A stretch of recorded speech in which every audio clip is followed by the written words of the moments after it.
with my I'm so I guess sorry. you I could say have to just interrupt you. The naked man behind you just made me lol. that's my partner. I'm dying. I was like, welcome to Stand Original RuPaul's Drag Race Down Under the podcast. I'm your host, Justin Hill, and this is the podcast where we recap every episode of the biggest reality show in the world, the Stand Original series RuPaul's Drag Race Down Under. Now, if you're new around here, Drag Race is an elimination-style reality show where drag queens compete to win a cash prize and be part of Drag Race royalty. Each week on this podcast, we'll not only recap the show, but also talk to you about Easter eggs you may have missed, plus catch up with the eliminated queen. And I'm giving you a spoiler warning now. If you don't want to know who it is, block your ears, please. Coming up, I will be catching up with our fab original Indigenous Barbie doll, Jojo Zaho. Okay, let's get into it. The show begins and we find out that up for grabs is a cash prize of $30,000 and a year's supply of Revolution Beauty cosmetics. In the iconic opener, we're introduced to our judges, Ru's bestie Michelle Visage and comedian Reese Nicholson. Now you can see that Ru is holding an Australian flag in one hand and the New Zealand flag in the other. I love it.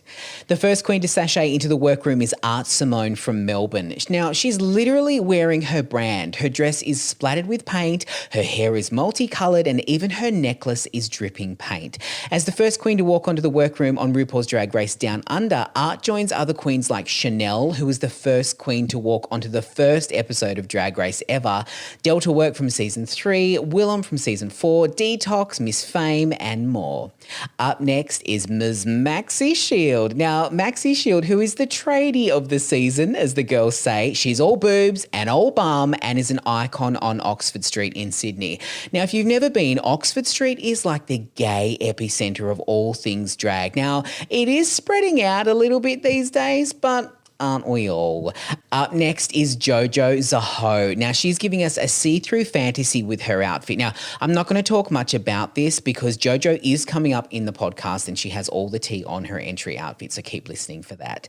Okay, Elektra Shock. Elektra enters the workroom with her love heart pasties, and what the girls point out is a slightly thirsty wig. And that's okay. We're all on a journey. We're all learning here.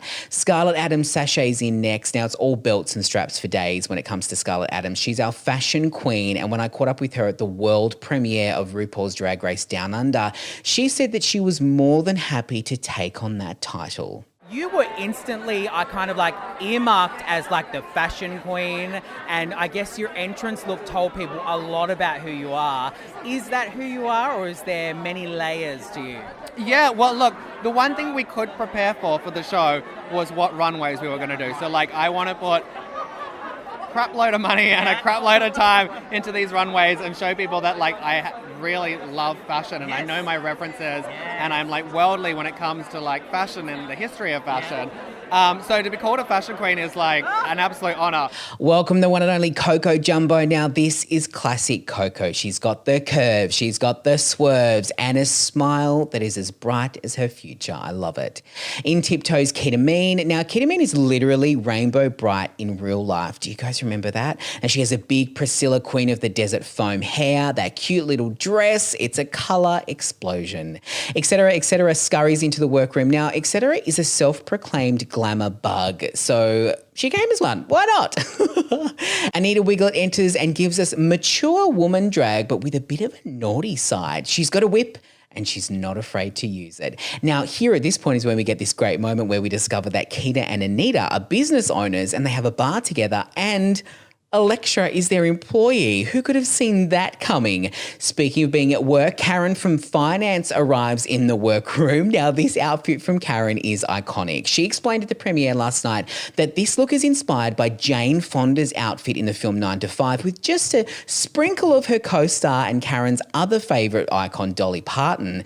Now, she's selling me the look. I am picking up what she's putting down. I literally want to take her my timesheet and get it signed off so that I can get paid. In our first ever mini challenge on Drag Race Down Under, Ru asked the girls to star in her new blockbuster Hollywood feature inspired by Thor, and it just so happens that the director of that film, Taika Waititi, is our guest star on the show this week. We see the girls serve up their best attempt at running lines with a lisp. It's actually really hard. Taika announces at the end of the challenge that Elektra is the winner, and I'm not surprised because that scream has dogs running for miles. Our Maxi challenge this week is a double outfit feature. Ru wants to see two looks, one born naked and the other no place like home. Scarlett has every drag queen's worst nightmare and her silicone bodysuit rips before we even get into it, meaning that she has to stitch it back together. Onto the main stage, Ru looks like a vision sashaying down that runway, just drinking in all of the eyes across the world looking at this outfit. We get a cute little surprise that our guest judge is in fact RuPaul. So not only are we getting double the outfits on the main stage, we're also getting double the RuPaul as well. Okay, first up is Scarlett Adams. Now, despite the booty blowout, she managed to stitch her outfit back together and hide it quite well. Her hometown look was fun, camp, and still chic. Scarlett was, of course, the Black Swan, not the Natalie Portman kind, but more the regional symbol of Perth, Western Australia kind. That's where Scarlett hails from. Okay, on to Maxi Shield. Now, Maxi's nude look, she says she's channeling Madonna. She's got a see-through trench coat on. For her hometown look, Maxi is from a town called Ballina, and they're famous for having the big prawn. You literally can go up to it and have a photo with it. We love big things in Australia. We've got the big apple, a big ant, the big avocado, the big crab, the big crocodile. The list goes on. Elektra, now points to Elektra for recreating a Ru look, but I'm not sure that it got the reaction that she was hoping for. When it comes to her hometown look, there are two themes here. So we've got Aotearoa, which is the Maori name for New Zealand, and it translates to the land of the long white cloud and also the land of the 100 lovers. Now, I love this look, but I kind of agreed with the judges. I know more is more when it comes to drag, but I feel like Elektra should have chosen one theme and maybe gone with it. So fully immerse yourself in the cloud look and have a dress that's made of beautiful fluffy cotton clouds, or go with the lovers theme and show your pride colours and an explosion of hearts.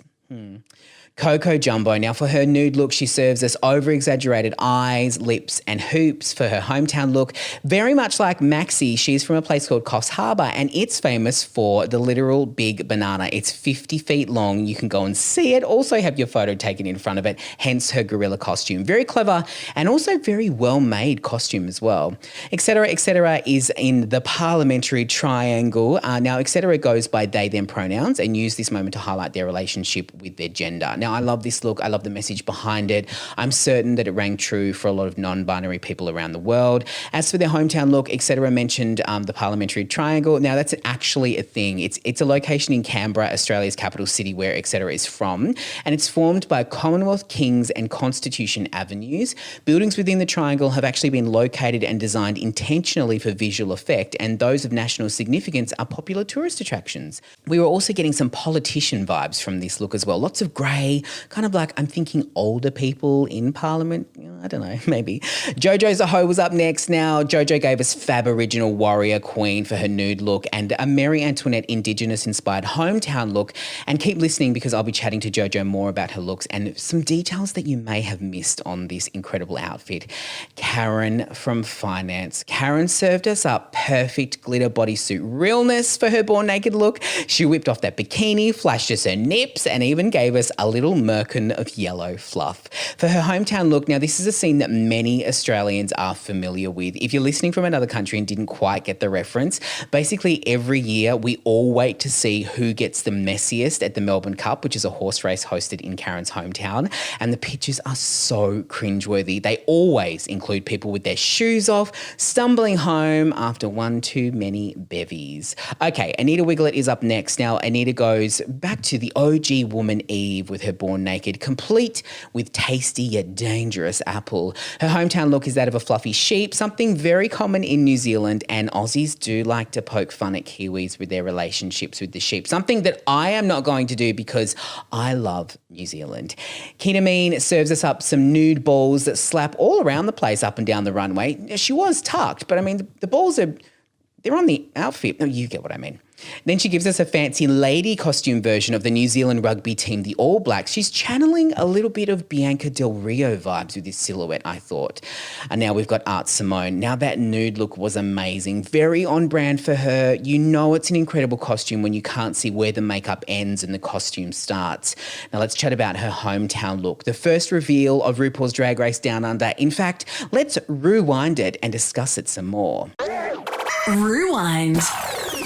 Now, to explain this a little further, for those tuning in outside of Australia, it's common that people in Melbourne love to wear black and they look great in it. So Art was giving us that sleek, sophisticated all-black ensemble, but then bam, she's like a bright graffiti explosion. Now, this is inspired by a place called Hosier Lane, and it's just full of graffiti and street art. It's incredible. And also, you may have spotted a name or a tag on Art's hat, and I believe that is the artist who created the artwork. Right, so as the girls relax backstage, the judges talk through the strengths and weaknesses of our Down Under queens, bringing them back on stage to award Karen from Finance the winner of the challenge and picking herself up a tidy $3,000. And sadly, Electra and Jojo are our bottom two queens. Now, mostly due to confusion around Electra's outfit and the lack of cohesiveness and polish from Jojo. This lip sync is epic. Electra is giving us splits. She's giving us kicks, jumps and bumps. And meanwhile, Jojo is serving mouth choreography hunty, all to the iconic Bee Gees song Tragedy. So why this song? Well, the three brothers Barry, Robin and Maurice, who make up the band, grew up in Queensland, Australia. We then go to Mama Ru for the verdict and Jojo Zaho is sent home. Now, sadly, someone does have to go home first and this was just not Jojo's time. And today we get to welcome our very first eliminated queen, the one, the only, the fab original, Jojo Zaho. Welcome to Stan Original RuPaul's Drag Race Down Under the podcast. Hi, thank you for having me. My absolute pleasure. Do you know what it means to see, for so many Australians and so many people around the world, to see someone like you on mainstream TV? Do you understand how your name will be forever in the history books as someone who took a very big step forward for a lot of people? I definitely don't think that it's fully hit me just yet. Yeah. I'm still kind of like looking at it and watching the episode. I'm just like, yeah, no, I did that. I'm like, okay, wow. I'm happy that I got to have the opportunity to do that. And, and that was the costume that I was most looking forward to showing. Okay, so let's talk about that incredible costume. And a lot of people may not realise, but that costume actually included the Indigenous Australian flag colours, which are very important. Do you want to talk us through that costume, and for a lot of people, why it's important for you? Because I know with a lot of your drag, you incorporate those important colours into a lot of what you do. So do you want to talk us through like your entrance look and why it is so important for you to represent those colours? For me, it's like I could wear just a simple flag dress, but for me, it's about the way I incorporate it into my drag, because I very much incorporate my culture into my drag. So I like to add those colors in a very creative and subtle way. And I like to figure out how I can add them next, whether it's the hair that represents the red and the costume, the black or the yellow. It's always fun for me trying to incorporate it because it's such a huge part of me. And that's the thing, I'm Indigenous and I'm a drag queen, and I like to blend the two of those worlds together as much as I can to the best of my ability. And there's probably another colour that you may not have realised, and you may have, the transparency of your outfit also too shows that you're opening yourself up and you're like letting people see through to who you are. Exactly. And I'm so glad you got that. Yes. That was the genuine thing behind that. So the idea of that was because my drag aesthetic it was very much a housewife for a while. And before that it was very hoey. Yeah. Now you're just a hoey housewife. Yeah. So for me, I wanted to give like a housewife silhouette, but let people see underneath the facade of that, deep down, I'm still a bit of a hoe. Yeah, aren't we all? Now, am I right in saying that the hair that you were wearing on your entrance look was actually made by your drag mother, Filma Box? Yeah, absolutely. So Shout out to Filma. Yes, love you, mama. And you guys made it together? Yeah, so we made it together. I flew down to Melbourne for about a week in preparation. You know, we did some stuff and we worked on that together, and it was so much fun and fascinating to watch that process happen, because I've never actually had the opportunity to watch film make by me. So it was a lot of fun to watch her, kind of see her, how she does it and how she sculpts it. It's art. So Absolutely. good. With your drag, obviously something that we've seen you do a lot is the shadowing that you do on your skin. Was that something that you were just kind of like, this is like something I'd love to do? Is there more of a meaning behind it? Because it's very kind of like comic book character kind of look that you have. And I love it. It looks amazing. Yeah. So that came out of quarantine. I was painting my face and just kind of playing around, and the idea was to try something different every time. And then I started that because I got white makeup on my cheek. And so it was completely by accident. There was no way I could get it off. I'm like, okay, how can I work this? And it reminded me of a photo of Art Simone where she's dressed in like fairy garden outfits, and she's got those white. So I kind of took inspiration from art with that. And then over time, I've just kind of played with it each time and changed it and gotten it to where I am today. Amazing. And the idea is look like an Indigenous Barbie doll, basically. Oh, I love that. You are our Indigenous Barbie doll. Absolutely. So that was a little bit inspired by art. Are there other drag queens internationally that inspire your drag who you've always, looked up to? Because you're a spring chicken. You're just a baby. You're only 30 years old. Yes. And, I still call myself kind of like a baby drag queen, because I guess you never really get out of it. You're always learning. You're always growing. Your drag is always changing. And, one queen that I kind of gravitate towards a lot with my I'm so sorry. I have to just interrupt you. The naked man behind you just made me lol. That's my partner. I'm dying. I was like, morning. No. Sorry, keep going. That's okay. But yeah, so one of the queens that I pull kind of like a strength from is definitely going to have to be Bianca Del Rio. Just her attitude of giving absolutely no, can I swear? Yeah, go for it. Giving zero about what anyone says. Mm-hmm. And that's kind of that I hold on to, because at the end of the day, my drag, although it is for the world, it's mostly for me. Yeah. And as long as I like what I'm doing and I'm happy with how I look and I'm comfortable I'm putting out there, like that's all that matters to me. Yeah, so it should be. It should be for you first and foremost. And the fact that there are a lot of, young kids out there, like I said to you, they're going to see you and just be like, I want to be just like Jojo Zaho. Like maybe without the hoe bit, but like they want to be just like you. Talk me through that first day when you're all sitting there and all of a sudden you hear, "G'day, g'day, g'day." It just gave me cold shivers when I heard it. Talk me through how you were feeling. Absolutely. Like going through my head, I was like, is this real life? Is this happening? Like, I feel like I'm watching the entire thing through a VR headset. Yeah. Like, it was one of those so surreal moments where it's just like, holy that's RuPaul. Yeah. She walked in and like, she's in front of me. I mean, I'm not going to touch her because I'm not looking to get slapped, but I could. You're like, she's so close. Yeah. And absolutely gorgeous and statuesque.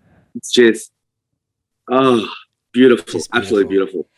Speaking about the workroom and your time on the show, is there someone, I guess this is a double-edged question, which queen did you most kiki with, and which queen do you wish you got to know better?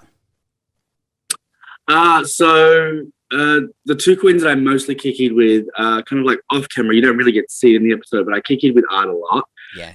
She was very supportive. The way Coco she Jumbo speaks is so difficult to not do. I'm like, all of a sudden I'm speaking like this, And I'm like, stop it. I'm great. No, I catch myself all the time. Totally. And Coco as well. Yeah, so Coco. Funnily enough, Coco was the first drag queen I ever seen like in real life. Really? And this was like 5 or 6 years ago. I wasn't even out yet. I came down to Sydney just for a weekend, and I was like, all right, I'm gonna go to a gay club, and just like, why not? And then I seen Coco there. I'm like, oh my gosh, she's so beautiful, she's tall, and we're trying to get a selfie. And we had to keep moving to get the light, otherwise we look like silhouettes.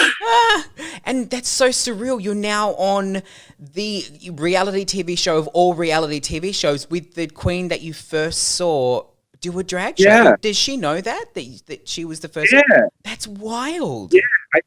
And she's like, I was like, I'm pretty sure it was you. This is the song you were doing. This is what you were wearing. She's like, oh my God, that was like 6 years ago. I was like, yeah. She's like, oh my God. And then she was the queen that then came and comforted you, like when you were about to go and do your lip sync. Like, we all know that moment. We know what that's like. And so she was the one that came up and kind of told you that everything would be all right, just to give it your all, right? Yeah, exactly. And that definitely helps, because it's one of those things that you work so hard and you put in so much effort in such a short amount of time to get everything ready to get there. And then it kind of like hits you like, okay, someone's going home today. And then like it hits you like, okay, I could be going home today. And so it's just one of those things that like, no. You're like, I don't want to. I mean, you are our first eliminated queen, but I mean, you joining the ranks of some really prestigious people. I mean, you are forever a Ru girl. You are, you're going to join. It doesn't matter what place you come in the show, because it basically is just giving you a platform. And in your case, to show your Black excellence. And I think you really did that. And the small amount of time that we got to see you, you really educated in a very succinct point why it's important for everyone to know, that our land always was and always will be Aboriginal land. Is there something else that you would like to tell people who are maybe listening to this in another country about the importance of your story and of your people? And like, you have such a beautiful culture, and it has so many elements and facets to it, but there also is a very difficult part of it that is another story that does need to be told as well. And I guess you're trying to lift both of those elements up, right? Yeah, absolutely. And my story isn't it's not very singular. It's one of those stories that's heard throughout the world. You've got Canada's First Nation people, America's First Nation people. Like, it's a universal story, and it's a universal message that First Nation people should be not admired, but like respected and absolutely and appreciated. Culture is one of those things that like, we don't have much of it left, so it's important to hold on what we do have and to uplift and give it the level of importance that I think it deserves. Absolutely. Being part of the oldest living culture in the entire world is just one of those things that's like 60,000 years of history, and we don't have much of it left. And the important thing is trying to uplift that and share that message that like we are here. We all have our stories, and it's something that we should be uplifted for and not torn down for. Yeah, and what an honour for you to share that with us, and I think that's really important for people to understand this story. I wanted to say to you, like, obviously, it was short but sweet, but man, you had some cracker one-liners. Oh my God, that was so good. And I feel like any of our American listeners and viewers who are maybe listening to this podcast, let's explain it. So one of my favourites was tighter than a fish's hole, which is just so Australian. So would you like to explain what that means to anyone who was like, what the hell? I know you said, and that's tight, but like, if you could explain it for us. So like, the saying tighter than a fish's hole, because it's watertight, ain't nothing getting through it. And that's pretty much it. It's just one of those things that I've always heard growing up, and it just came out. There was a few of them. There's one that I'm glad they didn't show that I kept saying so much. I'm like, all right, let's this pig. Like, let's do this, get this done. Yeah, because we also had I'm not here to spiders, which is what Art Simone said when she walked in. Yeah.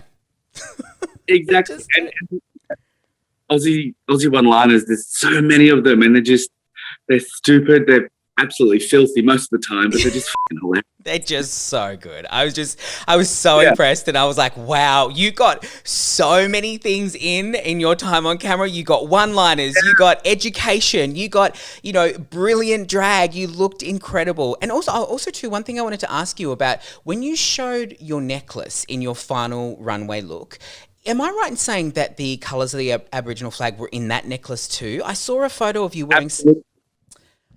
Details. Yeah. This is what I mean. stones were a combination of black, yellow, red, and some white accented stone or clear stones to kind of break it up. But yeah, and that was one of the things. The important thing was like to move the collar of colonization and let Indigenous culture and First Nation culture sparkle and have the forefront representation it deserves. That's so like important. That symbolism was just beautiful. I knew there was a little bit more to it, and I wanted to ask you about that. I think that's really symbolic. Finally, before I let you go, I know a lot of the drag queens, towards the pointy end of the competition often get to give themselves some advice to their younger selves. So let's just pretend we're on the main stage and Mama Ru has said to you, Jojo, what advice would you give to little John? And I'm holding up a picture of you. Come out. Yeah. Don't wait so long. Don't wait till you're 23. Just do it. Rip the Band-Aid off. Everyone knows. No one cares. Yeah. Like, I know it's going to take you a long time before you accept yourself, but the quicker you do it, the better you'll be. Beautiful. I love it. And one more bonus question. I loved your stick-on eyebrows. They were so great. Do they have names? So Bill and Ben. So good. Yeah. Listen, Jojo Zaho, you were just an absolute honour and a privilege and incredible to watch on our TV screens. This series is going to take the world by storm, and I hope you're ready to be an international household name because, sister, you sure are.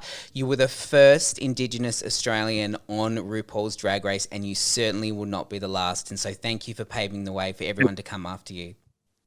No, my absolute pleasure. I'm so happy I got to do it. So sitting at home, we're all experts on how good a drag queen's makeup is, probably with absolutely no experience, but we're going to do this. Each week there's always a standout when it comes to makeup artistry, so I'll be handing out the Beat of the Week award to the best painted queen. Let's get into it. Beat of the Week. This week, all of the queens put their best heel forward when it came to their looks, but one queen stood out in particular, and that is Art Simone. She truly gave us some incredible makeup looks this week, from her entry look to her two-way born naked look, and then that chic hometown beat. Incredible. Now, if you follow her on social media, you'll know that this is what she's really good at, so I'm sure there's plenty more of that to come. So congratulations, Art Simone. You are my Beat of the Week. Yes, welcome to the part of the podcast where we hear from the mother of all drag queens herself, RuPaul. Many of us live by RuPaul's knowledge, and so each episode I'm going to serve you up some more holiness from Mama Ru. This week's quote is, "Don't let the weight of the world flatten your weave." I feel like that one speaks to all of us. And that is the word of Ru. Well, that's it for episode 1. I hope you enjoyed recapping the first episode of RuPaul's Drag Race Down Under. Don't forget to subscribe to the podcast, leave me a review, and follow me on Instagram at @just_Hill, where my DMs are always open. Tell me what you want to hear more about, what you're loving about the show, and who you hope wins. I'll see you next Sunday, and don't forget you can watch a new episode of the Stan original series RuPaul's Drag Race Down Under every Saturday only on Stan.